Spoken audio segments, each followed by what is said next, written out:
Hello, everyone. This is going to be a very informative session, which is going to be another one to complement the various ones we've done before. To those who are interested in petitioning for the EB2 NIW or the EB1A filing Form I-140. If you go to Provident Tutorials, you will see a playlist on success indicators, EB2 NIW and EB1A. If you have the opportunity to watch some of these episodes, it will give you significant insights into how you can do your self-petitioning for this immigration category. Today, it's my desire that you watch this video to the very end, which will help you to gain much more insights into this EB2 NIW or EB1A. Particularly, this session is very, very interesting, where I will share with you an RFE, request for evidence, that's a petitioner received, and how that was worked upon and eventually receive an approval. So basically, today's video, it's all about RFE anatomy. We're going to dissect it, how USCIS presents information on RFE. And another very interesting thing is that for this particular petition, it's through the business proposal routes. This is another area that many people shy away from because it seems to be very difficult and more tasking.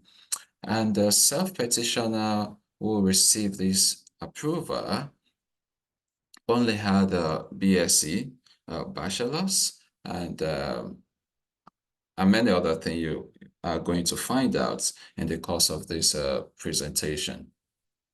So today's video is titled From RFE to Approval. Stay tuned. For those of you yet to subscribe to Provident Tutorials, please do so. For those who keep sharing these videos, thank you so much. Keep sharing to people that will find it useful in order to help their self-petitioning. So to start with, we're going to look at, let me just run you through the timeline of this petition. So this particular petition was, as you can see on the screen, was received early December 2023. That was last year. And request for evidence was sent by USCIS sometime in January 2024. And response to the RFE was made by the petitioner in April 2024, and eventually, early May 2024, there was a decision from USCIS which was approved, case approved. So again, this is all for educational information purpose, just for you to get an insight in a way that it can be of help in your self-petitioning. So to run you through quickly, just for integrity's sake, you will see that, well, the receipt number has been blocked, but you always see the last digit, which is 4, and that is consistent all through. And this is the front page, literally the page 1 of the RFE, which is written by USCIS officer that was in charge of your case. You're going to have the name and address of the petitioner will be included. Ensured it's correct. The name of the petitioner is there and the date it was sent. And the category in which you applied to I-140. Let's quickly take a look at this next part of the page. Well, for this petition, the person did premium processing. That's paying about $2,805 for premium processing, and that's Form I-907. Important, this notice contains your unique number. The original notice must be submitted with the requested evidence. So I will be taking you through all of this so that we can learn from it. Now, ideally, when you submit your petition to USCIS and is received by their office, you should receive maybe a text message if you provide your phone number, or an email if you provide your email. You should receive either of these to ascertain that your petition has been received.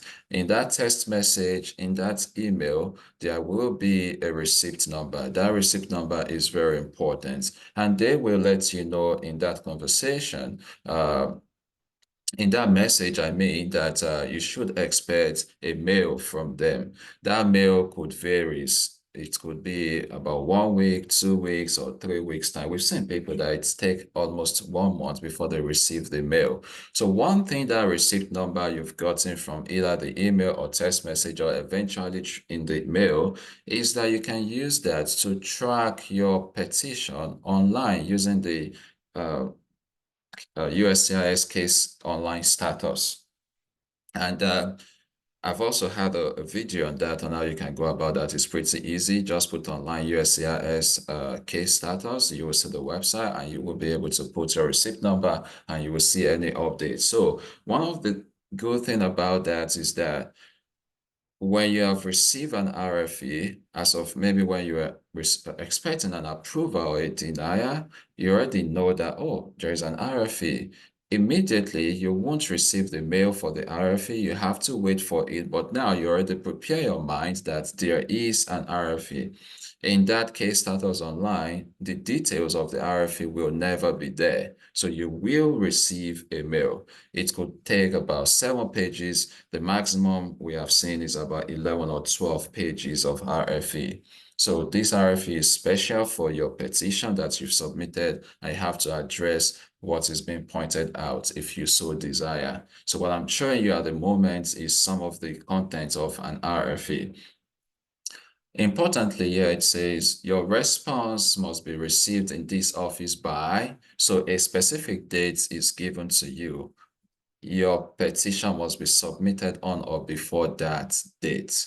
Please note that you have been allotted the maximum period allowed for responding to an RFE. So don't let me read all this. Important things you should take notice that the response time that will be given to you for an RFE is typically 12 weeks, and that is 84 days. 12 weeks times 7 days in a week, that's 84. And you should turn in your RFE response before the deadline of that 84 days. For applicants residing outside the United States, or when USCIS mails an RFE from an international field office, please take note that an additional 14 days is usually given for mailing time. And importantly, for applicants residing inside the US, an additional 3 days is also given for mailing purpose. And that way, it provides a total of 84 days plus 3 additional days. That's 87 days in total for you to send your RFE. Importantly, take note of the deadline dates that is stated in your RFE. And for those of you that have not received an RFE before, again, this video is going to be important to those who are interested in using business proposal. Again, business proposal, it's possible, especially when you feel that you don't really have a strong profile, you can utilize business proposal. However, it is difficult, it is tasking, but provided you know the detailed things to put in your petition, it can definitely scale through. Now, still on the screen, you see it says you must submit all requested evidence at the same time. If you submit only some of the requested evidence, USCIS will consider your response a request for a decision on the record. So simply put, what that means is that USCIS will consider making a decision based on the evidence already provided without further solicitation. So when you receive an RFE, it's going to tell you what they are looking for. It's going to give you examples of what they want you to submit. Then you should try your best to provide those things. Whatsoever you provide at that point in time, there will most likely than not going to be any other additional RFE, especially for this employment-based category, other than final decision of approval or denial. Okay, so let's look at the content we have here. You have filed from I-140 immigration petition for alien workers seeking E21 immigration classification. That's the same thing as the EB2 NIW on the date specified. In addition, you have indicated that you are seeking a national interest waiver of the job offer requirement. There is something I'm going here. I'm trying to build a foundation for our viewers to understand something about this RFE. Now, let's take a look at another line that says, the beneficiary intends to work as an entrepreneur in the field of dash. So this is just to let you know that the officer read your petition in depth and they are able to understand what you have there before they give you or issue an RFE of what they are looking for, what is missing. So for this petitioner wants to be an entrepreneur in a particular field. And here it says, in order to establish eligibility, the petitioner must establish that, well, these are a couple of things that you already are aware of or you should fulfill. One thing that is important here is if you look towards the end, it says the petitioner has submitted a copy of the beneficiary's bachelor's degree. Okay, yes, you submitted that. And this degree is from the institution was mentioned and it was awarded on a specific date. Let's see what it says.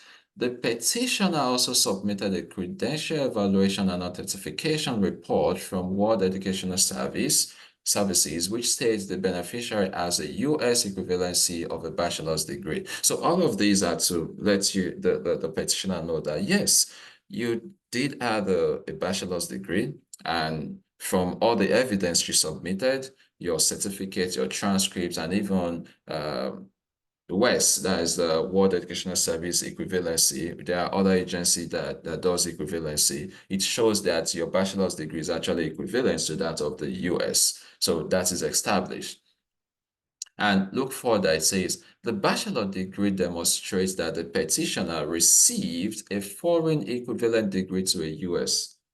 However, importantly now, there was no evidence submitted to demonstrate the petitioner has at least 5 years of progressive post-baccalaureate experience in the specialty. So for you to take note of, those of you that only had a bachelor's degree with no master's degree, it says that, yes, it's still possible to prove your advanced degree case, which is one of the criteria for this EB2 NIW. And for you to prove that, you must have this bachelor's degree plus at least 5 years of progressive work experience. So now, when this petitioner submitted this case, the USCIS officer is saying that, yes, we agree that you have a bachelor's degree, but some of the evidences you submitted does not really show that you indeed had this 5 years of work experience. Even though truly the person had it, and the person did submitted some things, but the USCIS feel that some things were still missing. Now, well, it says the letter of appointment, salary review, and promotion letter and offer letter submitted do not still really show that this petitioner had 5 years, at least 5 years of work experience. So you must ensure that whatsoever documents you want to submit really states things like your job title, your job description, your date of employment, the date you finish employment with that company, or if it is still in progress, things like that, that is straightforward to really show that indeed you had this number of years of experience you are claiming. And it's on this basis that the USCIS officer concludes that therefore it has not been established that the petitioner qualifies for the E21 classification, simply because they didn't really have the evidence for the 5 years of progressive work experience. So that was the case. You can avoid such by ensuring you put in necessary documents. And that's why we still say that your exhibit matters a lot. On to the next. Let's see what we can learn from this. The evidence does not establish that beneficiaries' proposed endeavor has national importance. So this is another thing that the officer pointed out. The beneficiary is well positioned to advance the proposed endeavor, or on balance, it would be beneficial to the US to waive the requirement of a job offer and thus of a labor certification. So for this person, it's already there that, see, you didn't fulfill any of the prong. The prong one, the prong for substantial merit and national importance, the prong two, well positioned, the prong three, none of this is fulfilled. And so for someone that receives such RFE, you already feel like, that means, I can't do anything anymore. It's denial, things like that. I'm going to give up. So many things that you're going to feel when you receive such thing. However, what I'm here to tell you is that do not give up. When you receive RFE, it's not the end. You have the opportunity within the space of 12 weeks or about 87 days to, see what you can do and respond back. When you give it a try, you can still get your approval. Trust me, for this particular case, upon receiving the RFE, it was like, what can we do? Look at what they're asking for. Do we have this? Do we have that? Can we get this? But eventually, we're able to go through it one after the other, line by line, to, ascertain exactly what they're looking for and see how we can, put all of those things together. And eventually, it was successful. So never give up. Prong one, substantial merit and national importance. Let's see some of the things briefly that we can, learn from. The initial filing included the following evidence in support of this prong one. Yeah, the petitioner submitted, of course, the petition letter, industrial report and articles, and research project papers, just as many self-petitioners we usually do, putting all of these documents in place. However, USCIS agrees that being a CEO or entrepreneur in the field of this person has substantial merits. That one was established that indeed you want to be an entrepreneur in this field. It has substantial merit. But you remember it says the prong one is for substantial merit and national importance. And here is what we should take note of again. It's not enough to say, yes, my field has substantial merit, but what about its national importance? As a self-petitioner, you must be able to juxtapose between what it's meant to have substantial merit and how you can also write about the national importance, all embedded under prong one. So let's see another slide. The petition letter included a business plan, and that states it is founded by, with over 11 years of experience, that's the self-petitioner, and aims to revolutionize the field of, the field was stated. Now, again, this is to let you know that they indeed read the letter in depth for them to bring out all of these sections or things you've written about your petition. So everything you write, you don't know the exact line that will probably throw the officer off. So you want to ensure you try to read and review before you make attempt to submit. And you also want to ensure that you put in the necessary exhibits, and that can prevent you from even receiving an RFE in the first place.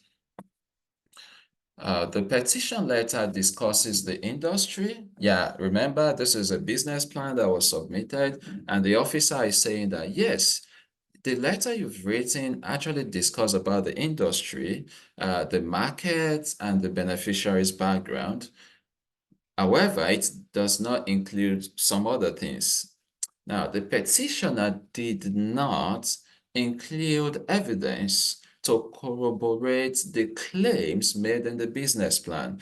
Any claim you make in your business plan, you must have evidence to back them up, because that's what is being referred to, as you can see in this RFE.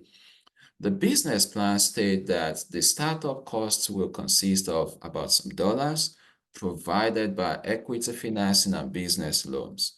No evidence was submitted to demonstrate the ability to So again, you have a business plan. Some case you say a business plan, the money for the startup is going to be this. How will you get the money? Do you have the money already? Do you have part of the money? Do you have evidence from, individuals, organizations that are ready to support your business? Things like that are highly important when you are going through the route of a business proposal. Let's look at another paragraph. The petitioner did not submit a detailed description of the proposed endeavor or documentary evidence that supports the petitioner's statement. Again, you see that most things that is being talked about here by the officer is that there were no evidence to actually back up most of the claims in the business proposal.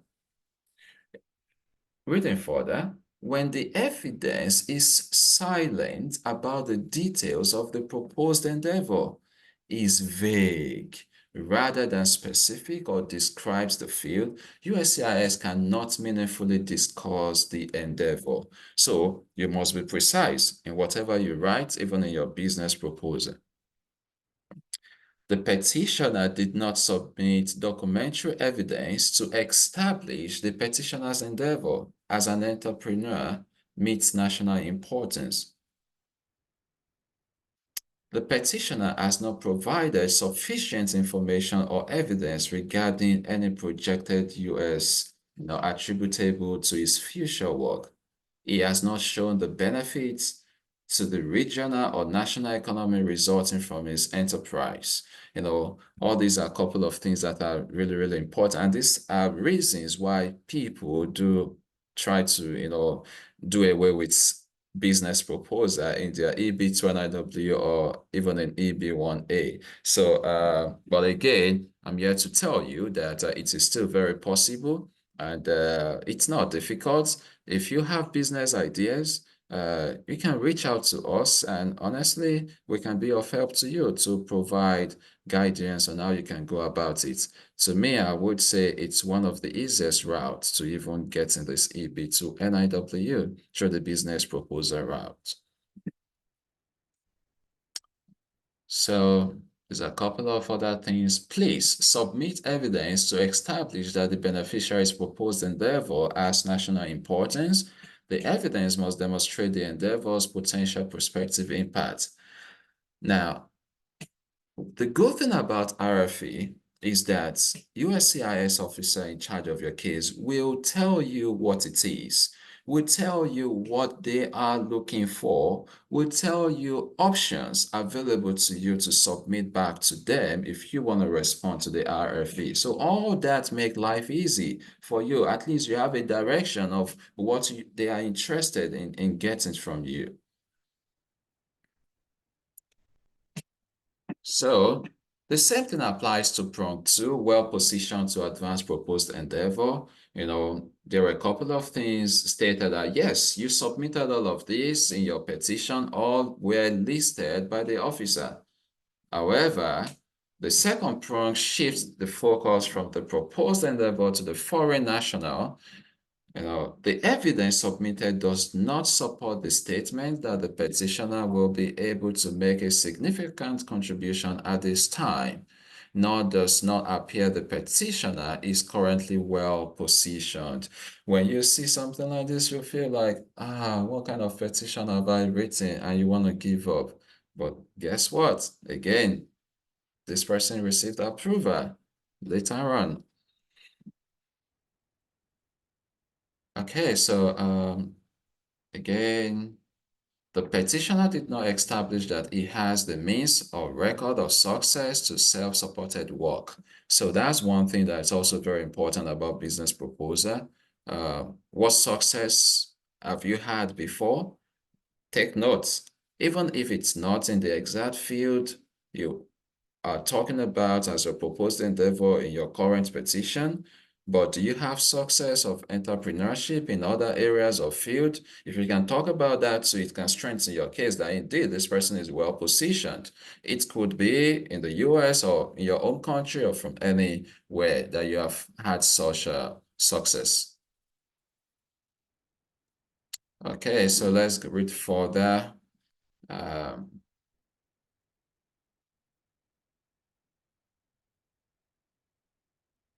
evidence which best establishes that the beneficiary is well positioned to advance the proposed endeavor and the likes, will support projections of future work in the proposed endeavor. So even some business plan, truth be told, is that it's a business plan. It doesn't mean that you've already started the business. For those of you that have started the business, good job. There's a good justification for that. And if you have not started the business, that's why it's proposed. That's why it's a business proposal. And it all depends on how you make the argument of your case and all the evidence that you can provide.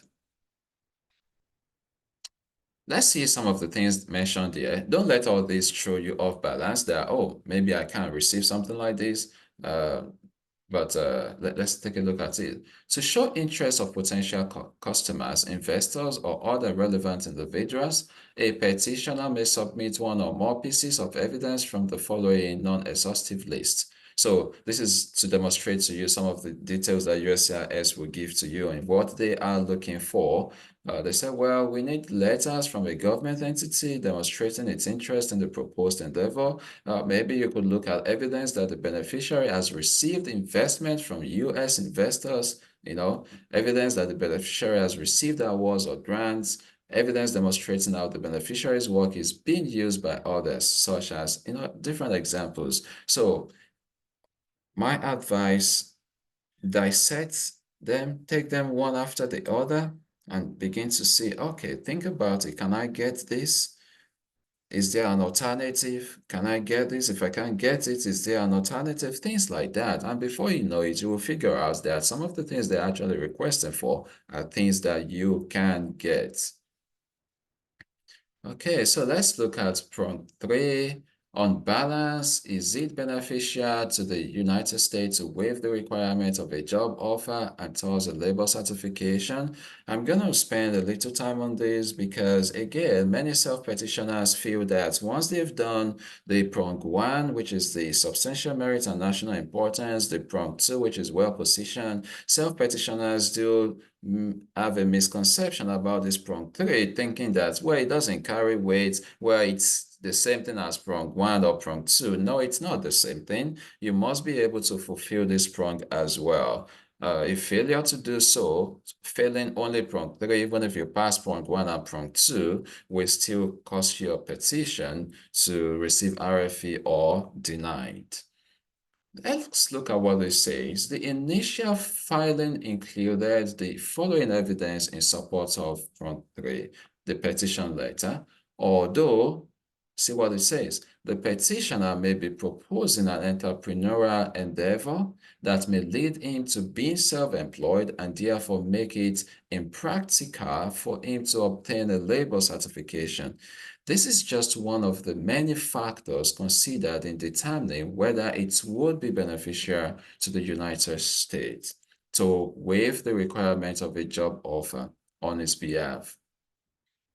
So it is true, through a business proposal, through claiming to be an entrepreneur in your field, can indeed make you to fulfill this prong 3. It's so kind of straightforward, although you need to put in some evidence too. But look at what it says. The petitioner has yet to establish his endeavor as national importance. So in the case of an entrepreneur, it's because for this particular case, prong 1 has not passed, prong 2 did not pass, that he is well positioned to advance his endeavor, or that there is a national interest in this particular contribution. So basically, it's because prong 1 and 2 are yet to pass. That is why this prong 3 in this case did not pass. In the case of an entrepreneur, additionally, the petitioner's specific proposed endeavor was vague and unsubstantiated. He did not demonstrate that it would be impractical for the petitioner to secure a job offer or to obtain a labor certification. So again, these are a couple of things you need to take note of when you receive an RFE. Dissect it one after the other. If you are a self-petitioner and you receive an RFE, it's not the end of the road. Look at it in depth. consult with,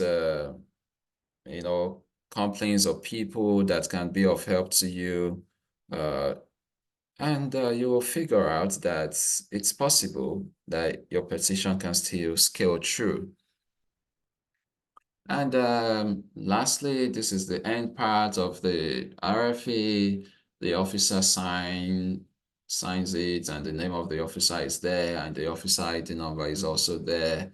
And important instruction is that if you wish to withdraw this petition, please submit your request in writing. So after receiving an RFE, some of you might feel like, oh, I want to withdraw this petition. I don't want to move forward. Yes, there is an option to do that. However, that doesn't mean you get your fee back. The money you might have paid, it's already gone. So if it's already gone, and in your response of the RFE, you won't be making additional payments. So what stops you from giving it a try? Importantly, place the enclosed cover sheet on top of your response. So when you want to respond to the RFE, remember you receive a mail of the RFE. In that mail, there is a cover sheet that contains your details like your name and address and certain other information. It's been requested that you place this sheet on top of it. Some other petitioners have decided to put all of the copies, including the cover sheet and the RFE page 1 to 7 or 1 to 11. They included it when they want to return back or respond to the RFE. Well, maybe that's most advisable so that the officer can quickly keep track of what was sent to you, what they need from you, even though it's already in their system, but you might still do so by putting it in your response. And that is it. And when you want to respond your RFE, it's just the same thing. Make sure you are concise and you go straight to the point, to the area you are addressing, and to the exhibit that has backed it up, and things like that. And eventually, that was done in the case of this petition. And of course, as you can see on the screen, the same petition with receipt number ending with 4 eventually received approval. Hey, congratulations. Prof. Dan Tutorials, thank you so much. St. Daniel's Global Complaint, thank you so much for helping. So again, that is it. It's my pleasure to be of help to as much as many persons who want to do their self-petitioning. We have a robust team that can help you achieve that, your EB2 NIW and your EB1A. Even if you receive RFE, we can still be of help to you. And some of you that have made use of all the do-it-yourself video episodes on Prof. Dan Tutorials for EB2 NIW or for EB1A, still try to reach out. A little 1-hour consultation will still be of help and make a difference for you to get clarity on some of these things and, to avoid all these RFE of a thing. And for those of you that have written your petition by yourself again, my advice to you would be that also try to ensure someone help you to review your petition. It can also draw your attention to 1 or 2 things that you need to take note of and address before you send your package to USCIS office. And that will be it. Please like, share, subscribe, and see you again in another episode. Thank you and bye.